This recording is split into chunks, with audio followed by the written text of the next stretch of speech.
우두 법용선사의 신명 7번째 시간입니다. 16. 영통응물하니 상제목전이다. 영통이라는 말은 신령스럽게 통한다, 그런 얘기입니다. 신령스럽게 통한다. 이 신령스럽다. 참 이제 요즘에는 이제 많이 듣지 않는 얘기인데, 저 어릴 때만 해도 이런 얘기를 많이 들었습니다. 뭐 특히 이제 뭐 산신령이다, 뭐 그럴 때는 이제 이 산을 주재하는 어떤 신령, 신이라고 하는 건데, 이 신령이라는 말은 예, 신통하게 통한다, 뭐 예, 영통, 신령, 하여튼 이 귀신 신자에다가 우리 뭐라고 해야 됩니까? 이 영자를 하여튼 무슨 영자라고 해야 됩니까? 영험하다 할 때 영인데 영험하다는 이야기 참 많이 들었어요. 영험하다.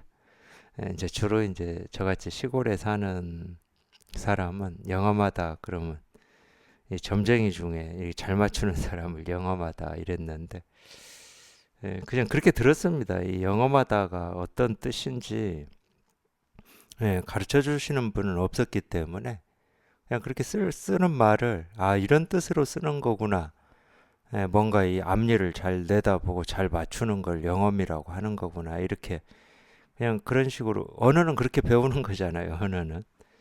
근데 이제 한자 뜻을 보니까 이 영험이라고 하는 건 이제 신령할 때 이 영자에다가 험자, 경험할 때 험자예요. 그래서 영험하다 그럴 때는 하여튼 뭐 그때는 이걸 말하는 건 아니지만 하여튼 이거를 경험한다 이런 말입니다. 이거를 경험한다.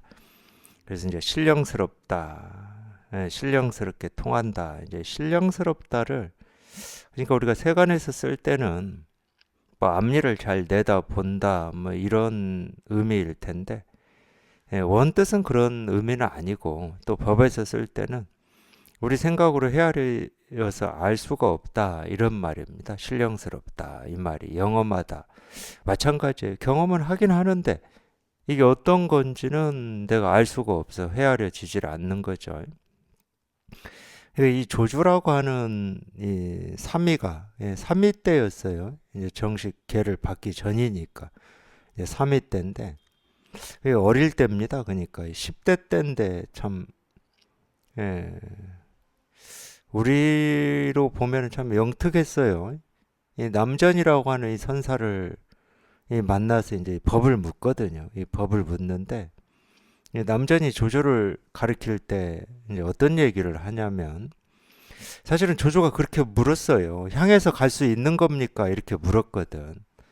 그러니까 도가 뭡니까? 그러니까 남전이 이 마음이 곧 부처다 그랬거든. 이 마음이 곧 도다 이랬어요. 예. 그러니까 조주가 그 말을 듣고, 그러니까 제가 영특하다고 할 수밖에 없어요. 그 향해서 갈 수 있습니까? 이렇게 물었거든. 그러니까 이 마음이 도다 이렇게 가르치니까 향해서 갈 수 있습니까?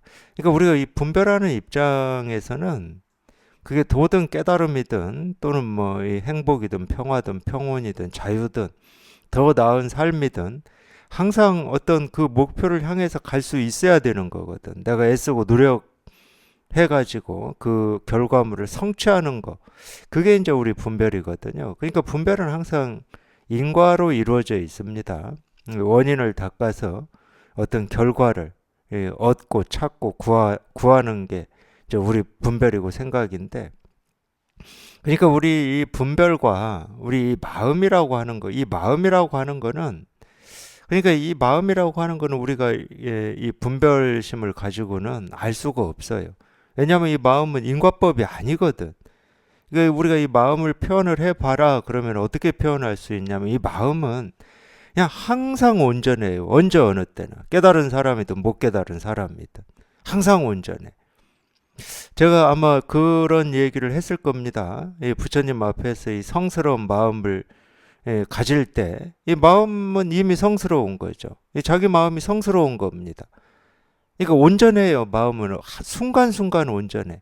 근데 생각은 그런 성스러운 마음이 드러나면 생각은 이거에 대해서 판단을 합니다. 내가 이런 성스러운 마음을 꾸준히 유지하고 지켜야지. 지키기 위해서는 어떻게 해야 되나. 이렇게 생각은 항상 이거에 대해서 판단을 해요. 이거에 대해서 이야기를 해, 이야기를. 자기 이야기를 해. 근데 마음은 그렇지가 않거든. 마음은 항상 온전합니다. 순간순간 온전해요. 그러니까 조금도 부족함이 없고 남음이 없어요. 이 마음은. 근데 우리 분별은 인과법이거든. 인과법이라고 하는 거는 우리가 왜 향해서 가려고 그러겠습니까? 지금이 뭔가 부족하다고 느끼기 때문에 그래요. 조금이라도. 그게 아픔이든 슬픔이든 외로움이든 힘겨움이든 지금 이 순간이 뭔가 부족하다고 느끼기 때문에 이걸 채우기 위해서 향해서 가는 거거든. 그건 다 생각이 하는 일입니다. 그러니까 이 마음과 생각은 사실은 간단해요. 그냥 항상 그냥 지금 이렇게 온전하면 그건 마음입니다. 근데 뭔가 이게 부족하고 할 말이 있고 더 해야 될 게 있다. 그건 생각이에요. 그건 분별입니다. 그러니까 이 마음이라고 하는 것은 우리가 이 생각으로 분별로 헤아려서 알 수가 없죠. 오로지 그냥 자기가 직접 경험해 보는 수밖에 없어요. 그게 이제 이 영험이라고 하는 거죠. 영험. 이 영험이라고 하는 게 그런 겁니다. 그래서 신령스레 통한다는 말은 다른 말로 하면 영험이에요. 영험. 신령스레 통한다. 이렇게 남전 얘기했죠. 그러니까 향해서 갈 수 있습니까? 이러니까 남전이 향해서 간다 그럼 벌써 어긋났다 그래요. 왜 어긋났겠습니까? 마음은 이미 순간순간 온전한데 향해서 가는 건 우리 분별이 하는 일이거든요. 그러니까 어긋났다는 거예요. 그러면 이게 도인지 도가 아닌지 어떻게 알 수 있습니까? 이랬어요. 그러니까 여전히 참 어떤 면에서는 참 영특하죠. 10대인 조주가 그렇게 물을 수 있다는 것도 영특한데 근데 여전히 이제 분별심을 가지고 묻는 겁니다. 조주는. 우리도 궁금하잖아요. 향해서 갈 수 없다. 이러면은 내가 그게 도인지 도가 아닌지를 어떻게 알 수 있냐는 거야. 우리는 항상 거기에 사로잡혀 있잖아요. 그게 도인지 도가 아닌지를 어떻게 알 수가 있냐. 또는 도라고 하는 게 있다 그러면 그걸 어떻게 우리가 얻을 수 있냐. 여기에 매여 있습니다. 여기에. 이제 그때 남전이 한 얘기가 이거거든요. 안다 그러면 그건 분별이니까 이 법이 될 수가 없는 거고 모른다 그러면은 스스로가 모른다라고 하는 그 무기 어둠 속에 빠진다는 거예요. 참 이 남전이라고 하는 이 선사가 이 뭐라고 해야 됩니까? 이런 때는 안목이 깊다고 해야 됩니까? 그러니까 우리가 보통 나는 아직 몰라 이러잖아요. 나는 아직 몰라 그럴 때는 가만히 한번 생각해 보세요. 내가 모른다 할 때 어떤 느낌인지. 스스로가 멍청하다는 느낌, 뭔가 이 부족하다는 느낌, 좀 깜깜한 느낌, 뭔가 더 해야 되겠다라고 하는 느낌, 뭐 이런 느낌들이잖아요. 전부 분별이죠. 그러니까 스스로가 모른다고 하면서 자기를 무기, 이 깜깜한 어둠 속에 밀어 넣어버린다는 거예요. 그래서 남전이 모른다면 무기다 한 말이 그 말이거든. 안다 그러면 그거는 분별해서 내가 이해하고 헤아려서 이건지 저건지를 이렇게 말할 수 있다는 거니까 그건 당연히 분별이죠. 그럼 모르는 거냐? 모른다 하는 순간 이미 자기를 깜깜한 어둠 속에 밀어 넣어버리니까 모른다 할 수도 없다. 그 모른다 하는 건 무기다, 무기. 무기는 뭐 무명, 어둠 뭐 이런 말입니다. 남전이 거기서 그렇게 답을 하거든요. 그러니까 우리가 이 공부하실 때 나는 아직 몰라 이런 말도 사실은 조심해야 되는 거예요. 자기도 모르는 사이에 자기를 이 모른다라고 하는 그 틀 깜깜함에 막 밀어 넣어버리는 거예요. 되게 이 겸손의 표현일 수도 있죠. 이 세간에서는. 근데 우리가 지금 세간법 공부하는 게 아니잖아요. 세간의 겸손함이 필요한 게 아닙니다. 세간의 잘남이 필요한 게 아니고. 그러니까 이 법 앞에서는 교만할 수도 없고 겸손할 수도 없어요. 교만하는 것도 자기를 드러내는 거고 겸손하는 것도 자기를 드러내는 거야. 그러니까 보통 이제 불교의 사심이라고 하는 거를 자기가 일부러 어떤 뜻을 가지고 마음을 낮추는 것은 하심이 아닙니다. 그 방식으로 자기를 드러내는 거예요. 아상이죠. 그러니까 이 법 앞에서는 우리가 어떻게 할 수가 없어요. 자기를 내세울 수도 없고 숨길 수도 없고 내세운다고 내세워지는 것도 아니고 숨긴다고 숨겨지는 것도 아니잖아요. 사실. 그러니까 모릅니다. 모른다 이런 말도 자기 암시인 겁니다. 당연히 망상이에요. 자기 스스로를 자기가 막 어둠 속에 밀어 넣는 거니까 사실 쓸데없는 짓이죠. 그래서 그런 부분은 좀 조심해야 됩니다. 하여튼 이 법은 미래가 없어요. 미래가. 앞으로가 없어. 그냥 지금 당장 아무 일이 없느냐, 일이 있느냐 이거밖에 없는 거예요. 물론 이제 우리가 이런 거는 있죠. 지금 당장 아무 일이 없다가도 이제 이 힘이 부족하면 또 이런 일 저런 일을 보고 듣고 느끼고 경험하게 되면 또 그 생각에 자기가 빠지고 생각 속에 갇힐 수는 있죠. 근데 그렇다 하더라도 그 생각 속에 갇혀 있다가도 그냥 당장 아무 일이 없어야 되는 겁니다. 공부는 그거밖에 없어요. 그러니까 이거는 그냥 처음 이거를 이렇게 우리가 이 실감할 때나 그냥 공부를 10년, 20년 해서 이 안목이 깊어졌다 할 때나 이거는 변함이 없는 거예요. 이거는 변함이 없어요. 이 법이 변하는 건 아니거든. 법이 깊어지는 건 아니에요. 법은 깊어지고 넓어지고 할 게 없어. 무슨 모양이 있고 모습이 있어야 이게 뭐 깊어진다, 넓어진다, 뭐 이렇게 얘기를 하지. 풍선이 아니거든요, 이건.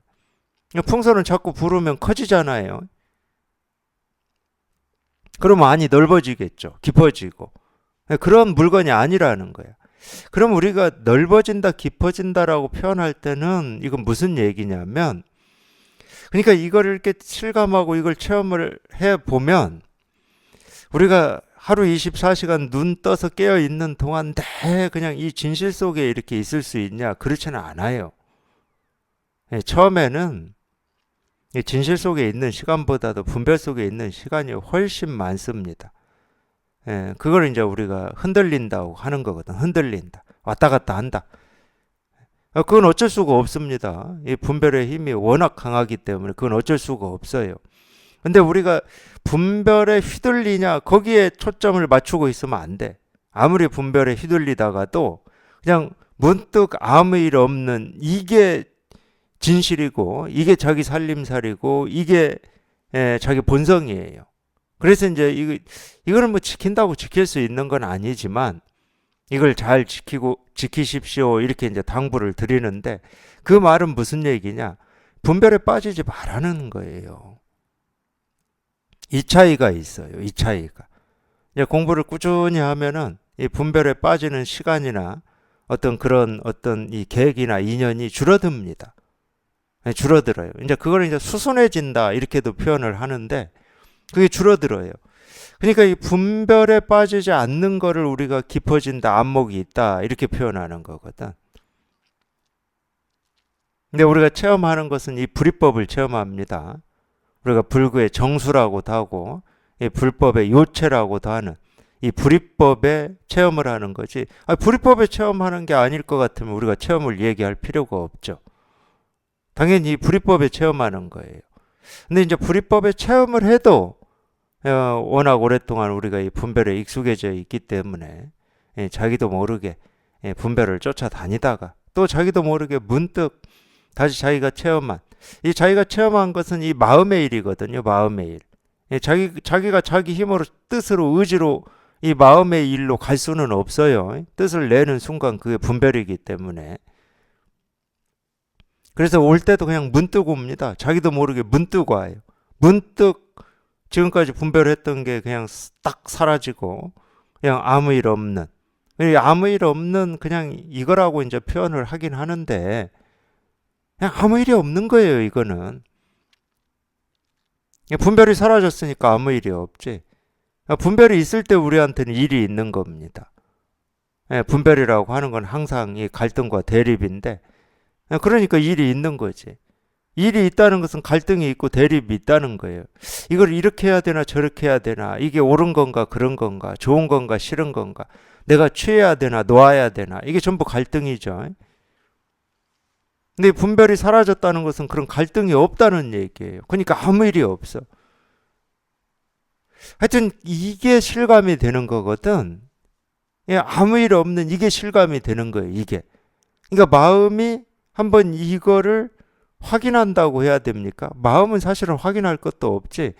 이 마음이라고 하는 이거는 뭐 갈등을 해본 적이 없어요, 항상.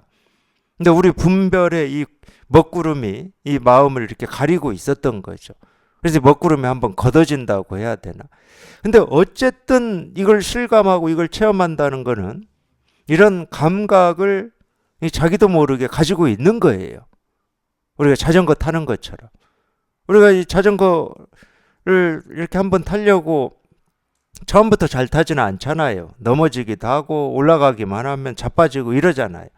그러다가 어느 날 문득 이 자전거를 올라타서 가는데 넘어지지는 않아.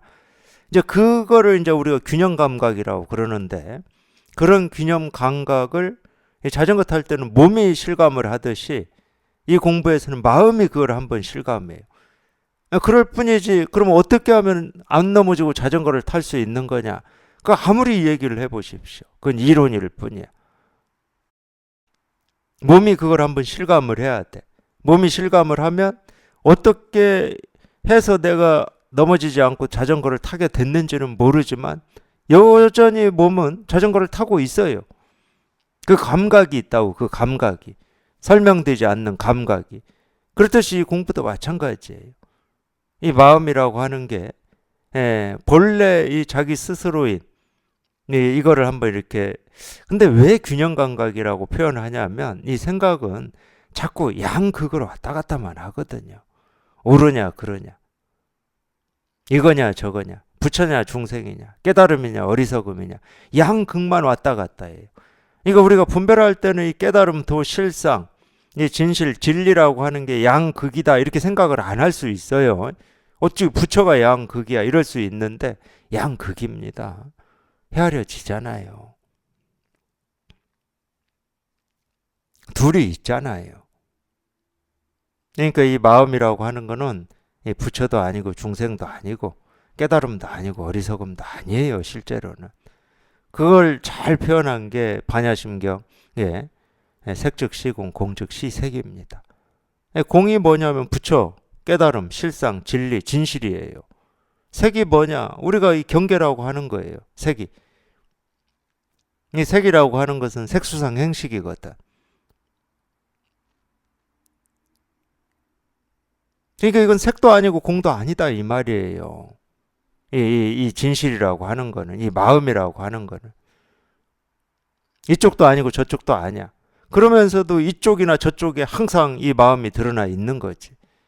여기에도 드러나 있고 저기에도 드러나 있는데 마음이 나는 이쪽이다 주장할 수가 없고 너는 저쪽이다 하고 배척할 수도 없잖아요. 여기나 저기나 이곳이나 저곳이나 나나 너나 온통 이 마음이 이렇게 똑같이 조금도 다름없이 똑같은 질로 드러나 있는데, 예를 들면 이런 거예요. 우리가 이 빛이 비치면 이 컵이나 시계나 이 죽비에 빛이 다 드러나 있잖아요. 근데 여기에는 드러나 있고 여기에는 드러나 있지 않다 이럴 수는 없. 이건 검정색이라고 해서 여기는 빛이 없다 이럴 수는 없잖아요. 이거는 조금 검정보다 화려한 색이니까 여기에 빛이 많다 이럴 수는 없잖아요. 똑같이 드러나 있습니다. 그러니까 우리가 이걸 검정인 줄을 분별할 수 있는 거고 이거를 연두라고 분별할 수 있는 거지. 이게 빛이 없으면 이게 검정인지 아닌지를 어떻게 합니까? 근데 우리 생각은 그렇지가 않다니까. 자기가 좋아하는 것은 취하고 싶고 자기가 싫어하는 것은 버리고 싶어요. 거기에는 진실이 안 묻어난 것처럼 밀어내 버리는 거예요. 우리 생각이라고 하는 거는. 근데 사실 그렇지 않거든. 내가 선이라고 하는 거나 내가 악이라고 하는 거나 이 빛은 똑같이 비칩니다. 똑같이 있어요. 빛이 비치지 않으면 그걸 우리가 어떻게 악이라고 할 수가 있겠냐고. 악이라고 어떻게 분별할 수 있겠냐고. 빛이 비쳐야 모습이 드러나는 건데.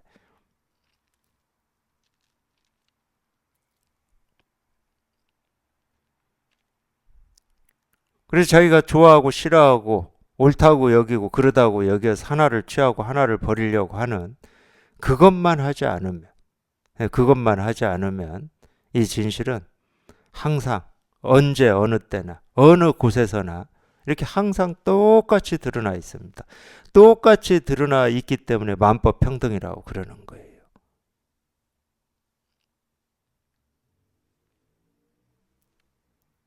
근데 우리 분별은 만법평등하지 않거든. 한쪽은 옳고 한쪽이 틀렸고 한쪽은 뭐가 많고 한쪽은 뭐가 적고. 우리 분별은 그렇지가 않아요. 분별은 나누기를 좋아하니까. 나누기를 좋아하는 게 아니라 나누기를 자기 본업으로 삼고 있으니까. 분별은 나누고 찢고 비교하고 하는 게 분별입니다. 비교하지 않으면 분별을 할 수가 없는데, 우리가 이걸 시계라고 하고 컵이라고 할 때는 이미 비교를 하기 때문에 이걸 시계라고 할 수 있고 컵이라고 할 수 있는 거거든. 비교가 안 되면 어떻게 이걸 시계라고 하고 컵이라고 이름을 붙일 수가 있겠습니까?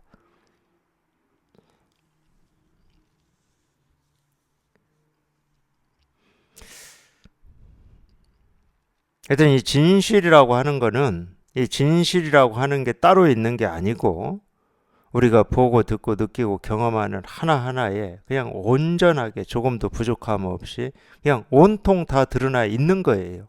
그러니까 신령스러이 통한다고 그러죠.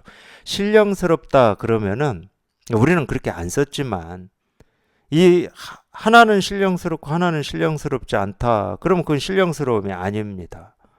신령스럽다 그러면 우주 전체가 신령스러워야죠.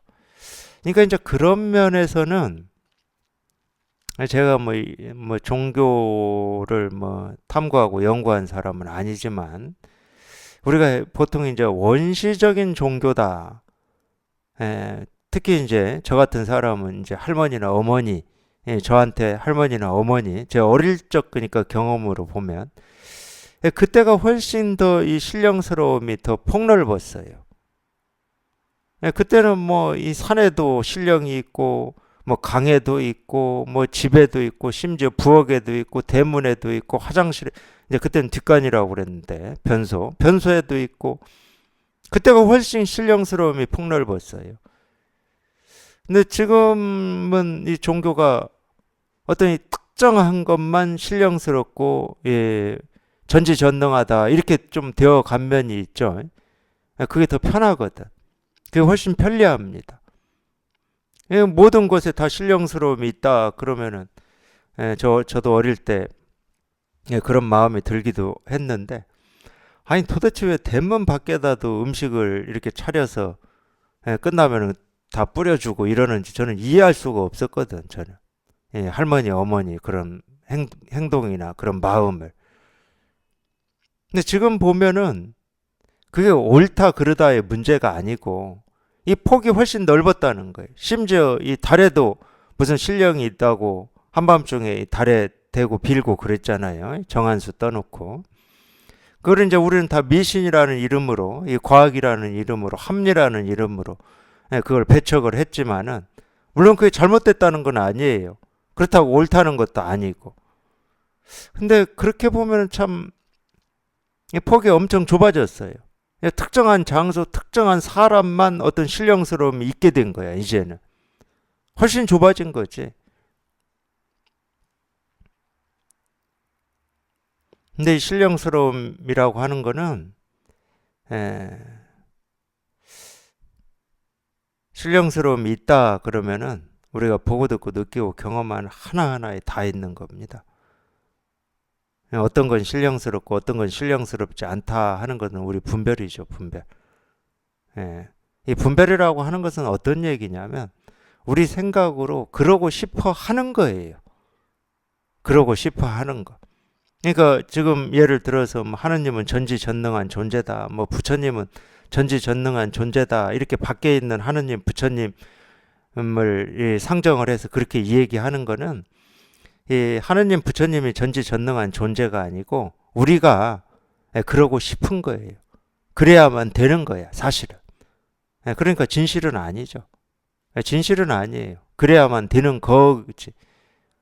그렇게 해야 뭔가 편한가 봐요. 우리 의식이나 어떤 생각이나 느낌이나 감정이 그렇게 해야 뭔가 편한가 봐.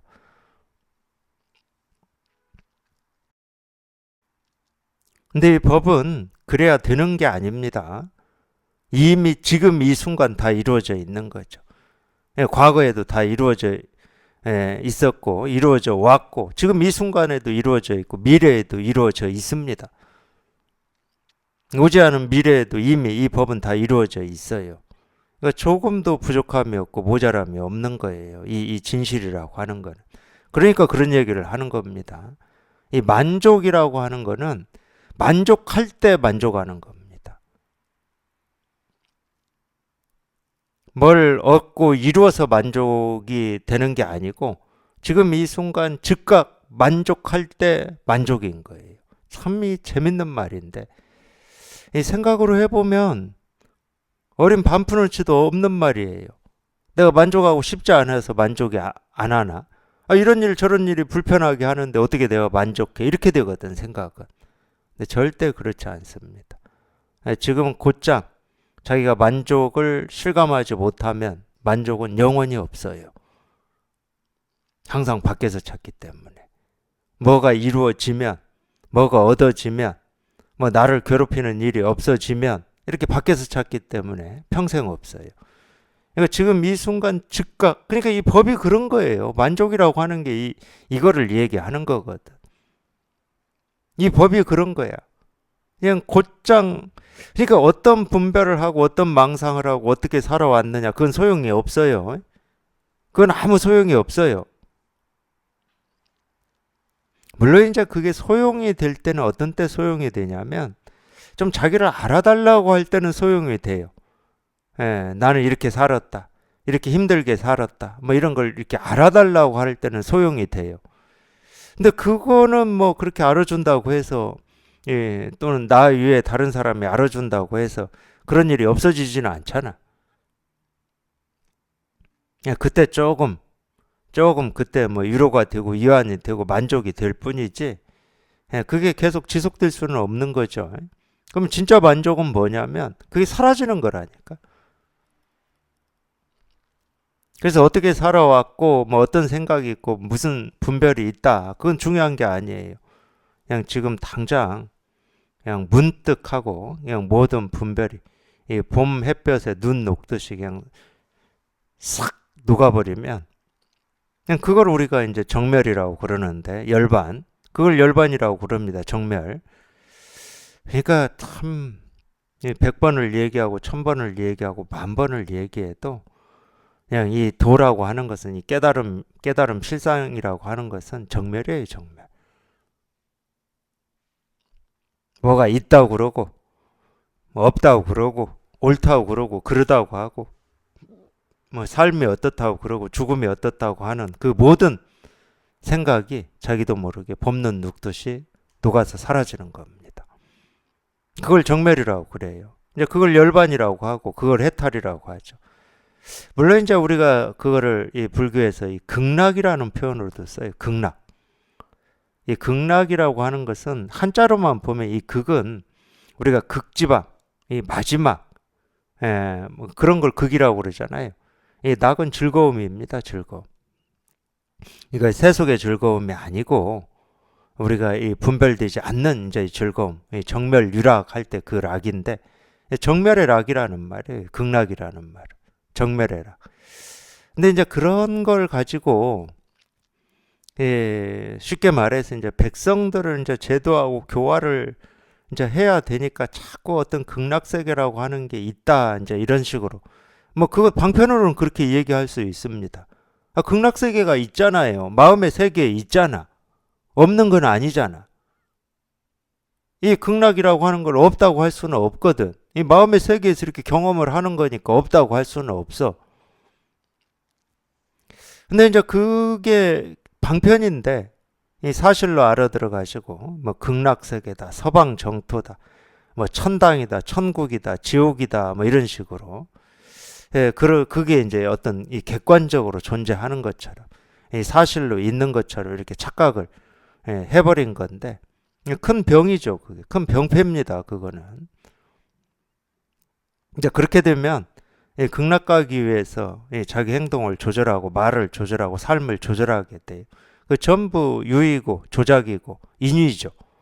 그러면 극락 못 갑니다. 자기는 극락 가기 위해서 그렇게 했는데 뭔가를 희생하고 남들을 위해서 봉사하고 이렇게 했는데 그 전부 조작이고 인위고 분별이고 망상이기 때문에 극락 못 가요. 제가 어떤 제 생각을 믿고 저는 굉장히 이성을 믿는 편이었고 이성을 가지고 옳고 그름을 나눌 수 있어야 되고 옳음이라고 하는 게 정해지면 그 옳음을 위해서 자기 삶을 이렇게 바쳐야 된다 이런 생각이 저는 아주 강했거든요. 근데 그런 생각으로 살다가 그 생각이 무너졌어요. 제가 한번 무너졌거든. 크게 무너졌어요. 도대체 이제 옳고 그름이 뭔지를 알 수가 없겠다. 그러니까 옳고 그름을 잘 나누고 그걸 잘 설명하고 주장하고 하는 게 굉장히 이 영리함, 영특함 뭐 이런 칭찬을 받았었거든요. 세가는 좀 그렇잖아요. 그름을 배쳐가고 옳음을 딱 주장하면은 좀 영리하다고 그러잖아요. 안 믿으실 수도 있는데 제가 좀 그런 면으로 좀 칭찬 많이 받고 살았습니다. 하도 저는 그런 이성을 믿었거든요. 근데 그 이성이 이렇게 무너질 때가 있었어요. 물론 이제 결과적으로는 그 이성이 무너지고 이제 제가 이 공부라고 이 마음 공부라고 하는 거를 이렇게 전면적으로 하게 된 계기였는데 그러고 나서 제가 이제 산에 들어간 계기이기도 했고 도대체 이제 옳고 그름이 뭔지를 알 수가 없겠더라고요. 정말 내가 옳다고 하는 게 정말로 옳은 건가? 내가 그러다고 하는 게 그런 건가? 이게 이제 저는 구분이 안 돼요. 그러니까 그런 때는 사람이 이렇게 바보 멍청이 같이 되죠. 사실 진짜 그랬어요. 그때 제가 이제 이렇게 손에 잡은 게 사실은 이제 신약이었는데 신약. 예수님의 이 말씀, 이 사복음서 신약이었는데 신약을 읽으면서 충격을 정말 많이 받았습니다. 그때 처음으로 예수님이 말씀하셨다고 하는 그런 말씀들이 처음으로 눈에 들어왔어요. 처음으로. 그 전까지는 제가 이성을 믿었다고 그랬잖아요. 그러면 종교는 좀 이성적이진 않잖아요. 솔직히 말씀드리면 종교. 눈에 보이지도 않는 걸 믿는다고 그러고 막 이러니까 이성적이지는 않지. 그리고 어떤 논리도 없어요.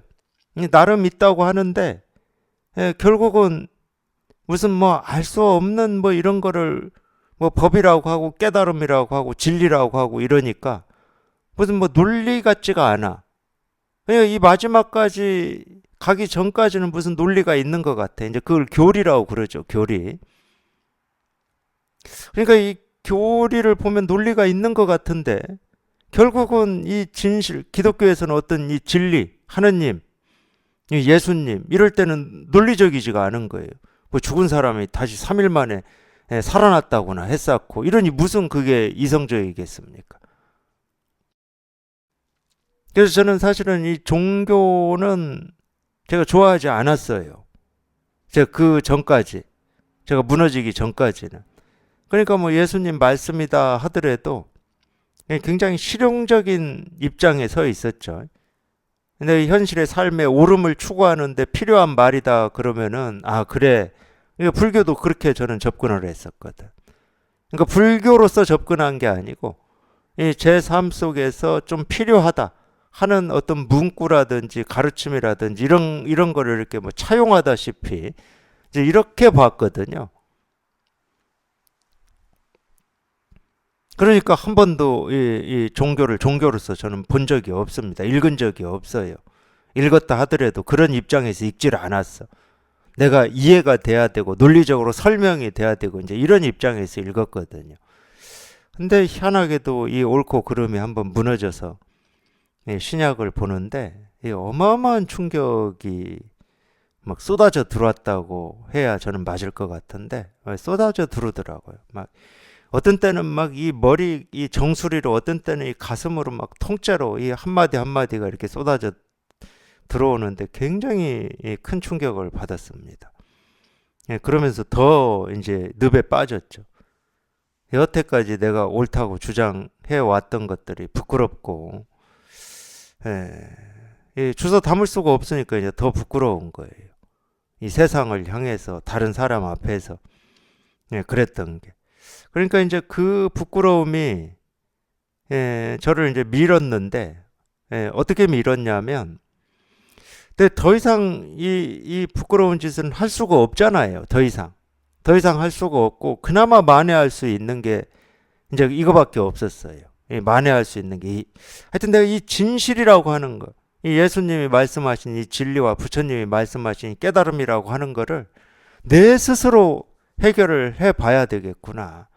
이제 그래서 제가 이제 제 삶의 이 마지막 남은 숙제다 이런 마음이 들었다고 이제 말씀드린 거예요. 이거 말고는 내가 할 일이 없구나 이제. 다른 건 해봐야 또 내 주장하고 내가 옳다고 여기는 걸 얘기하는 거니까 여전히 그 부끄러움을 이렇게 반복하는 거잖아요. 그거는 이제 놔두고 지금까지 한 것만 해도 태산처럼 쌓여서 지금 이 부끄러움을 감당할 수가 없는데 그건 일단 놔두고 내가 이 예수님 부처님이 깨달았다고 하는 이 진리라고 하는 이거를 한번 내가 해결을 해봐야 되겠다. 이걸 해결을 하지 못하면 내 삶에서 지금까지 이렇게 부끄럽게 산 이 부분을 어떻게 할 수가 없겠다 뭐 이런 느낌이었어요 저는. 그러니까 이제 그렇게 보면은 참 옳고 그름을 참 칼로 무 자르듯이 딱 잘라가지고 옳음을 위해서 추구하고 애쓰고 노력하는 것도 꼭 헛된 짓만은 아니에요. 무너졌을 때 계속 이어지면 헛된 짓이고 무너졌을 때는 헛된 짓만은 아닌 것 같아요. 그게 무너지니까 뭐 갈 길이 없던데요. 한 발 어떻게 내디딜 수도 없고 어떻게 살아야 될지도 모르겠고 그러니까 오로지 그냥 이거 하나 이 깨달음이라고 하는 이거 하나 이렇게 해결해 보는 거 말고는 말할 수가 없는 거예요. 말할 수가.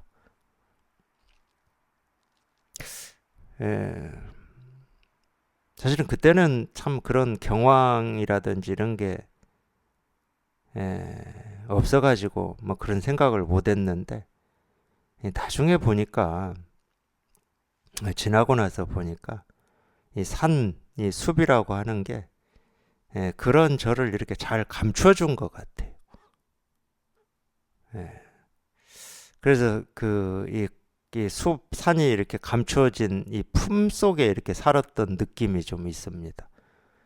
근데 그걸 그때라도 그렇게 뭐 물론 뭐 제 힘으로, 제 의지로, 제 뜻으로 그런 건 아니지만은 어떤 힘이 있어서 그랬는지는 뭐 저는 알 수는 없지만 그때라도 그렇게 돌이켜 가지고 이 공부를 좀 해봐야 되겠다 이렇게 발심을 했던 게 참 제 삶에서는 천만다행인 것 같아요. 천만다행. 안 그랬으면 계속 이 지 잘난 맛에 이 옳음을 주장하고 이 세상을 이렇게 흐리게 하고 살았을 거잖아요. 근데 무슨 힘이 있어서 그랬는지는 모릅니다. 어떤 힘이 작용을 했는지는 저는 몰라요. 그건 알 수가 없어요. 그건 설명이 안 되니까. 단지 그냥 그랬을 뿐이에요. 단지 그랬을 뿐. 그렇기 때문에 뭐 다른 분들은 굉장히 그 뭐 용기가 필요한 일이다, 뭐 힘들었겠다 이렇게 표현하시는 분들도 있는데 저는 뭐 어떤 특별한 용기가 있었던 것도 아니고 뭐 힘든 것도 없었습니다. 아까 제가 말씀드렸듯이 오히려 이렇게 저를 이렇게 잘 감춰줬다고 해야 되나? 품어줬다고 해야 되나? 사람들 앞에 세상 앞에 나서지 않게 이렇게 만들어준 게 산이었어요. 물론 이제 제가 선택은 했지만.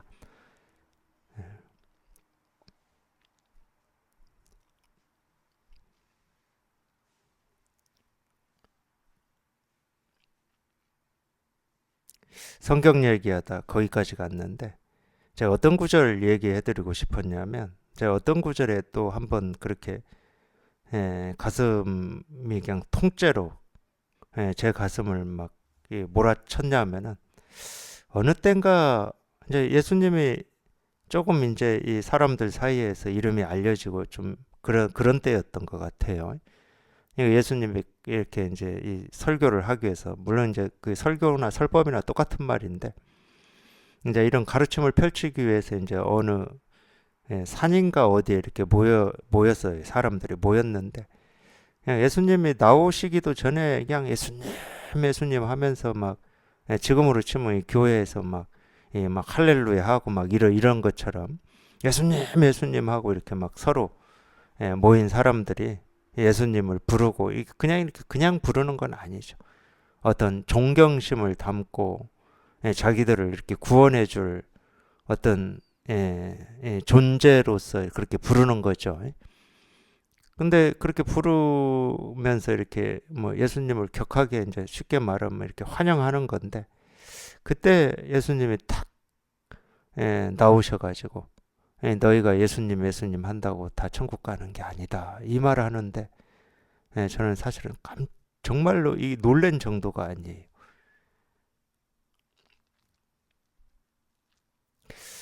왜 그랬는지는 저는 모르겠어요. 그거는 제가 알 수는 없어요. 근데 느낌은 있어요. 이걸 말로 다 표현하지 못할 뿐이지 느낌은 있어. 지금도 있어요. 제가 왜 이야기를 했는지는 모릅니다. 그게 이제 뭐 깨달음 도 실상 때문에 이야기를 했는지 그건 잘 모르겠어요. 깨달음 한다고 해서 깨달아지는 거 아니다. 그런 향해서 갈 수 있는 어떤 거를 상정을 해버리면 그건 영원히 얻을 수가 없는 겁니다. 예수님도 똑같은 입장이었을 거예요. 너희가 하느님의 자식들인데, 하느님의 아들인 내가 너희를 구원해 줄 거라고 생각하는 거는, 그거는 방상이고 분별이고 착각이다. 너희 스스로는 이미 온전하다. 조금도 부족함이 없다. 아마 그런 얘기를 하시고 싶었을 거예요, 아마. 지금은 제가 이렇게 표현을 해요. 지금은 이렇게 표현하는데 그 표현이에요. 부처님도 똑같았거든. 모든 중생이 열의 공덕과 지혜를 다 갖추고 있더라는 거예요. 너희가 다 갖추고 있어.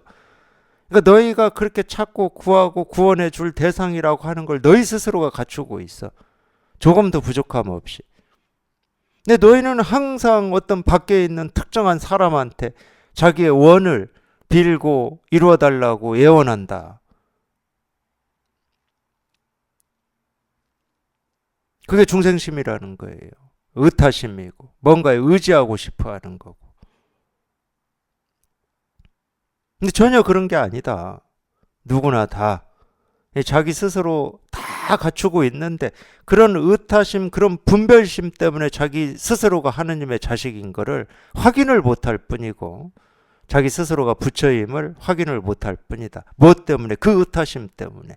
너희가 예수님 예수님 하고 이 존경하는 그 마음 때문에 안 된다는 거예요.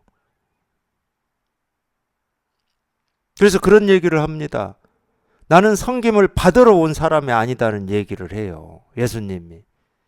얼마나 훌륭한 얘기입니까? 너희는 자꾸 나를 섬기려고 그러는데 그게 병이라는 거예요.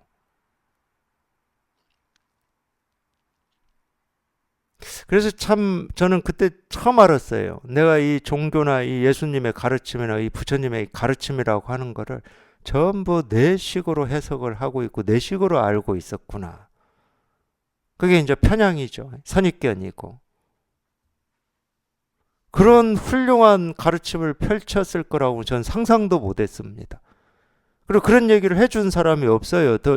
참 이 종교인을 저 굉장히 많이 만났거든요.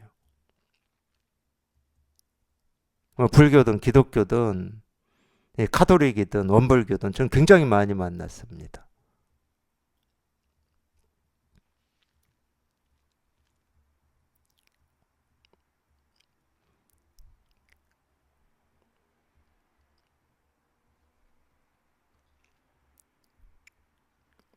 우리한테 필요한 건 그거밖에 없어요. 저희는 이거를 찾고 막 찾고 알려고 하는데 알 필요가 없다니까. 알려고 해서 알아지는 것은 다 분별이고 망상일 뿐이지 이 진실은 아니야. 이 진실은 자기가 알든 모르든 이미 온 천지에 다 이루어져 있습니다. 늘 항상 어느 곳에서든지.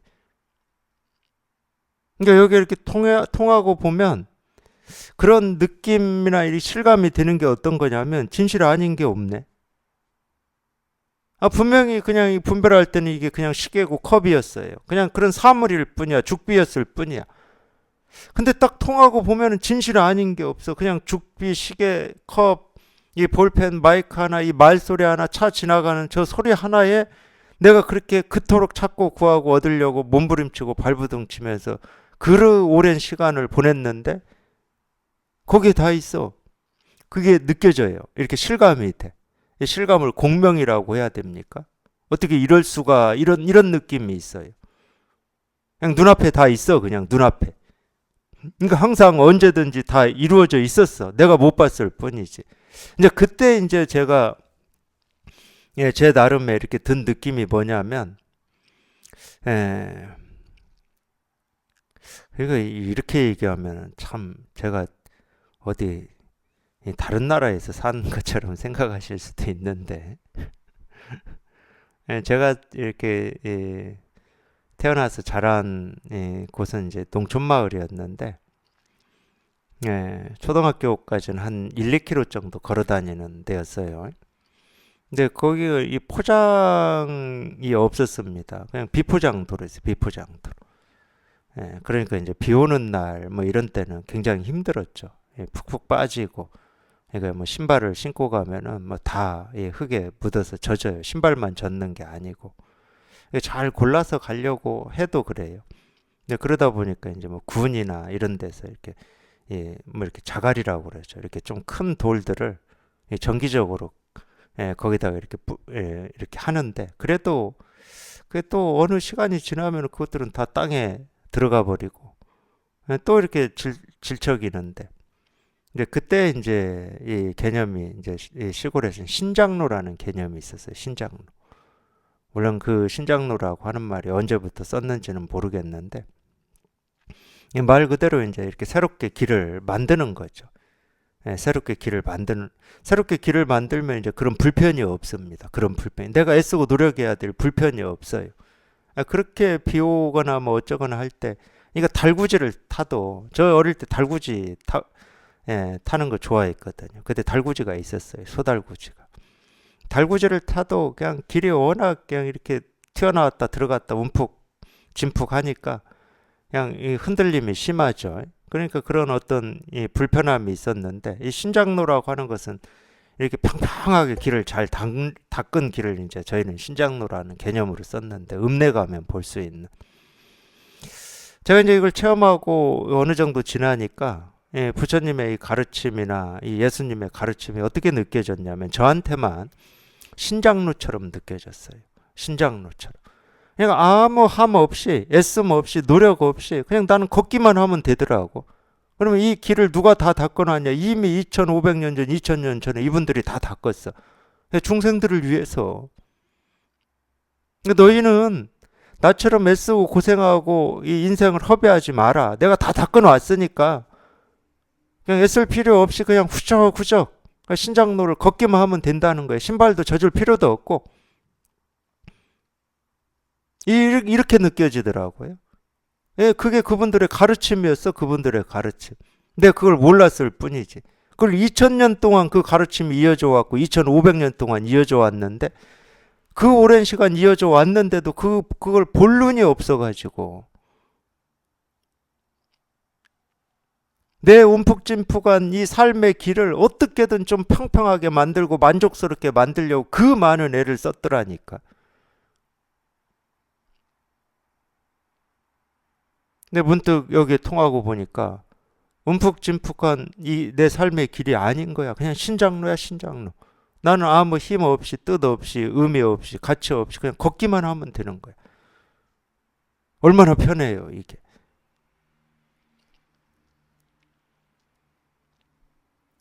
근데 아직도 이 분별심이 자기인 줄 알고 이 분별심을 쫓아다니는 삶은 아직도 내 삶이 움푹짐푹해. 비가 안 올 때는 좀 그래도 다닐만해. 근데 비만 오면은 그냥 여기를 디뎌야 될지 저기를 디뎌야 될지 뭐 딛는 곳마다 다 자기를 괴롭혀. 불편하게 하고. 그러니까 그걸 어떻게 좀 막아보려고 그걸 막아보려고 애를 쓰는 거예요. 그렇게 애 쓰고 있는 동안에는 이 부처님의 가르침이나 예수님의 가르침은 아무 소용이 없습니다. 그분들이 이미 모든 인류가 걸어야 될 이 삶의 길을 다 닦아 놓으신 분들인데, 그러니까 너희는 내 가르침만 믿고 그냥 오기만 하면 된다 이 말이야. 쉽게 얘기하면. 그게 그분들이 베풀 수 있는 최고의 자비고 사랑이죠. 모든 사람들한테 한 메시지입니다. 이 신장로 길을 어떤 특정한 사람들을 위해서만 닦은 게 아니라는 거야. 뭐 돈 많고 집 있고 뭐 권력 있는 사람들만 위해서 닦은 게 아니고 누구나 뭐 가난하든 여자든 남자든 천민이든, 그러니까 예수님의 사랑이라고 하고 부처님의 자비라고 하는 거죠. 누구는 되고 누구는 안 된다. 그러면 그건 차별이지. 그건 온전한 사랑이 아니죠. 그거는 온전한 자비가 아닙니다. 특정한 사람들을 위한 사랑이고 자비죠. 그런 면에서는 우리는 복을 받은 거죠. 그런 면에서는 대단한 복을 받은 거죠. 대단한 사랑을 받고 있는 거죠. 근데 몰라요. 자기가 사랑받고 있다는 걸 몰라. 왜? 자기 문제에 빠져 있으니까.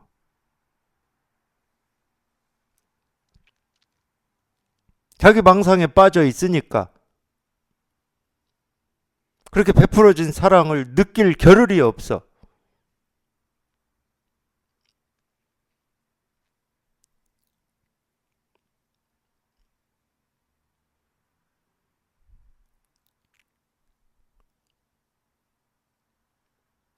그래서 그때 한번 또 깜짝 놀랐어요. 그때 한번.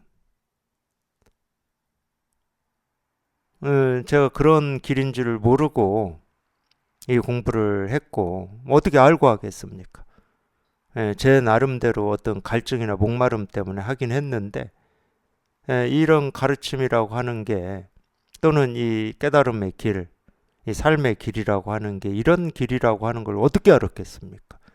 제가 그렇게 경험을 해야 그 경험만큼 그렇게 실감이 되고 공감이 되고 경험이 될 뿐이지.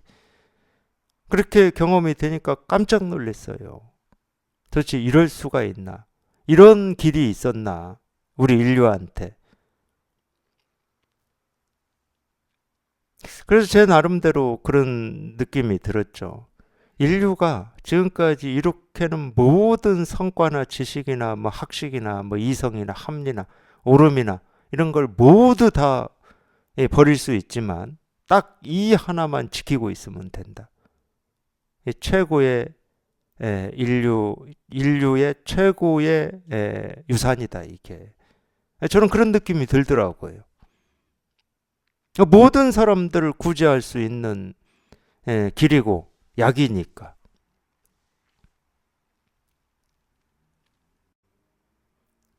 그러니까 우리는 의심할 필요가 없는 거예요. 두려움을 가질 필요도 없고 뭐 이건가 저건가 하고 왔다 갔다 할 필요도 없어요. 이미 다 닦아놓았다니까. 우리가 갈 길은 이 길밖에 없어.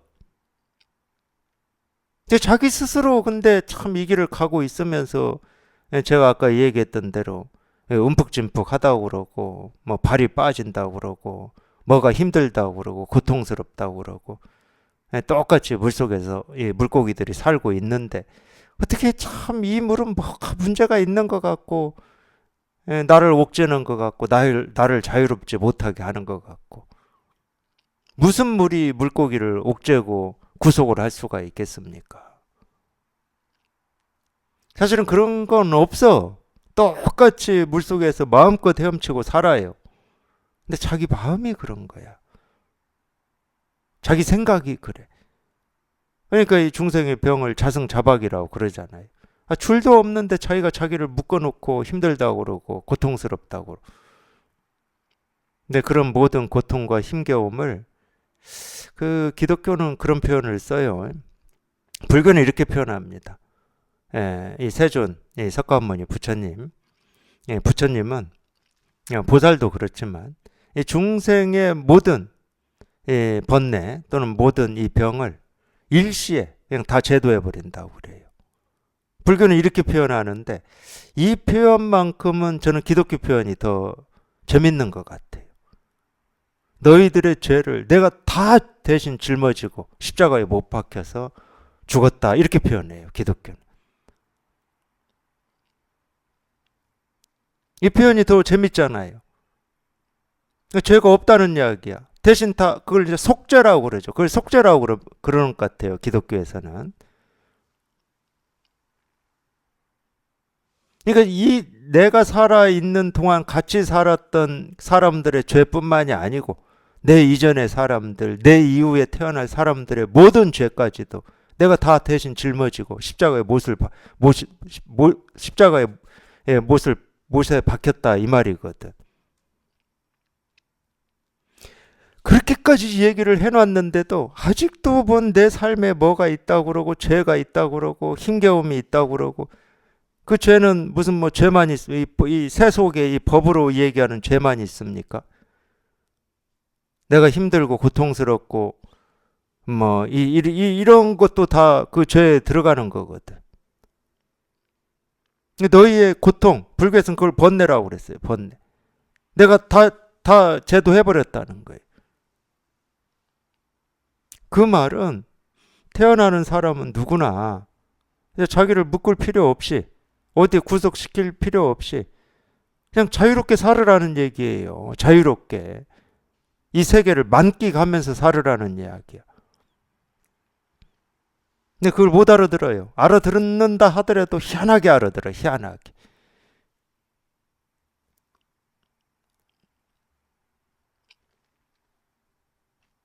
여전히 죄가 있다고 그래. 속죄할 게 있다고 그러고.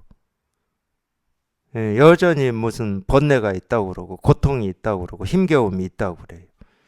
그러면서 참 그분들을 믿는다 이렇게 얘기하는 게 참 저는 하여튼 제 입장에서는 앞뒤가 안 맞는 말들입니다. 그러면서도 믿는다. 뭐 일주일에 한 번씩 가서 회개한다고 그러고 부처님 앞에 가서 뭐 기도한다고 그러고 이런 거 보면 참 아니 그분들이 살아서 본다 그러면 얼마나 웃기겠습니까?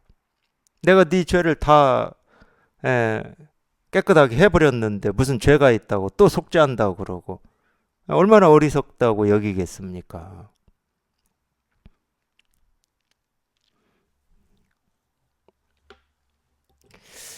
하여튼 멀리 있는 것도 아니고 생각으로 헤아려서 알 수 있는 것도 아니고 그냥 당장 눈앞에 있는 거예요. 언제 어느 때나 당장 눈앞에 이렇게 있는 거지 따로 있지는 않아요. 지금 내가 보고 듣고 느끼고 경험하는 걸 떠나서 따로 있지는 않아. 이렇게 눈앞에 있는 거지. 눈앞에. 눈앞도 멀어요. 사실은. 자기 눈 안에 갖춰져 있어. 눈 안에. 눈 안에 갖춰져 있지. 뭘 보든 뭘 듣든 전부 그냥 이 일이야. 이 일. 왜 이거밖에 없어. 그냥 이거 하나에 이거밖에 없어. 그냥 이 일이지 다른 일이 아니야. 다른 일은 없어. 다른 일이 있다 하는 게 우리 착각이에요. 착각. 뭐 깨달음이 있다. 착각. 어리석음이 있다. 착각. 중생이 있다. 착각. 무슨 번뇌가 있다. 착각. 죄가 있다. 착각이에요. 전생이 있다. 당연히 착각이죠. 뭐가 있다 그러면 다 착각이에요. 아무 일도 없어. 다 가져갔어 그분들이. 깨끗이 다 소멸시켜버렸어요. 깨끗이. 그거를 확인을 못하고 그걸 실감을 못하고 사니까 지금도 대다수의 이 사람들은 자꾸 뭐가 있다고 그러고 삶이 이렇다고 그러고 죽음이 저렇다고 그러고 그러고 사는 거예요. 다 가져갔습니다. 우리가 분별로 분별을 일으켜서 자기를 힘들게 하는 모든 거를 그분들이 싹 가져갔어요. 남은 게 없어, 남은 게. 그러니까 대자유를 누리고 살기만 하면 되는 거예요. 대자유를 누리고. 그게 그분들의 가르침이고 유언이에요, 유언. 유지. 그게 그분들의 유언이고 유지입니다.